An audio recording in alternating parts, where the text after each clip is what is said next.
Hello,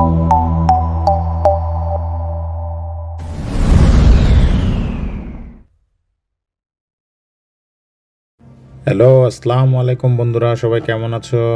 শুরু করতে যাচ্ছি জামাল স্টার ট্রাভেল ব্লগ। আমরা যাচ্ছি ঢাকা টু কলকাতা। সকাল ভোর 5টা বাজে এখন। আমরা এখন যাব আরামবাগ। পৌঁছে গেলাম আমাদের আরামবাগ গ্রিন লাইন পরিবহন কাউন্টারের সামনে। তো এখন আমরা বাসের জন্য ওয়েট করব। আমাদের বাস ছাড়বে 7:30 বাজে। তো এই প্রথম ঢাকা থেকে কলকাতা বাসে করে যাচ্ছি, তাই সরাসরি চলে আসলাম ঢাকা আরামবাগ। আজ আমরা যাব গ্রিন লাইনে করে বেনাপোল। এছাড়াও এখানে অন্যান্য বাসও আপনারা পাবেন।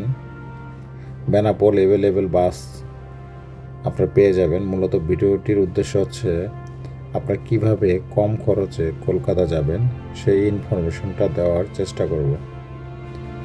বাসে যাওয়ার আরেকটি উদ্দেশ্য হচ্ছে পদ্মা সেতুটা আমার বউর অনেক দিন থেকে শখ দেখার, যেহেতু বাস থেকে পদ্মা সেতুর ভিউটা অনেক সুন্দর লাগে।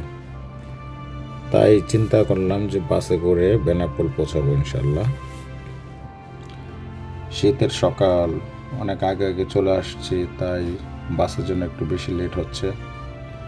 আমার ছেলেটা অনেক তাড়াহুড়া করতেছে, তো ওকে নিয়ে একটু হাঁটাহাঁটি করলাম। সকাল সকাল খুবই ভালো লাগতেছে, তবে আমাদের বাসটা চলে আসছে অলরেডি। এখন বাজে 7:15। তো আমাদের বাস ছাড়ার কথা ছিল 7:30 বাজে, তো 15 মিনিট আগেই চলে আসছে। যেহেতু গ্রিন লাইন বাস, ওদের সার্ভিসটা খুবই ভালো। তবে এখানে আসলে আপনারা আরামবাগ আসলে বা সায়দাবাদ থেকে আপনারা অ্যাভেলেবেল অন্যান্য বাস পাবেন, যেগুলো বেনাপোল যায়। শ্যামলী পরিবহন আছে, বিভিন্ন পরিবহন আছে, সেগুলার ভাড়া অনেক কমে পাবেন। আর আমাদের একটা প্ল্যান ছিল যে আমরা আগে থেকেই আর কি টিকিটটা বুকিং করে রেখেছিলাম, কারণ কনফার্ম হওয়ার জন্য, যদি আবার পরে আবার টিকিটে কোনো ঝামেলা হয় সেই জন্য আমরা আগে থেকেই কনফার্ম হয়ে তারপরে আসছি। তো আমরা এখানে এসে দেখলাম যে আসলে আপনি যেদিনই যান না কেন বেনাপোলের বাস অ্যাভেলেবেল এখানে পাওয়া যায়। তো আপনারা যদি কেউ সকাল সকাল চলে আসেন, সকাল 6টা বাজে এসে আপনাদের টিকিট কিনতে হবে। আপনারা 6 থেকে 700 টাকার ভিতরে ভালো মানের বাস পেয়ে যাবেন এখানে। অলরেডি আমাদের বাসটা ছেড়ে দিচ্ছে। আমরা ইনশাল্লাহ আল্লাহর রহমতে ঠিকঠাক মতো যেন পৌঁছায়, আপনারা সবাই দোয়া করবেন। আর এখন আসছি মাওয়া রোডে। মাওয়া রোডের টোলের সামনে আছি। কলকাতা আমার এমনিতে অনেকবার যাওয়া হয়েছে, বাট এর আগে আমি এয়ারে করে গেছি, বাই রোডে যাইনি কখনো।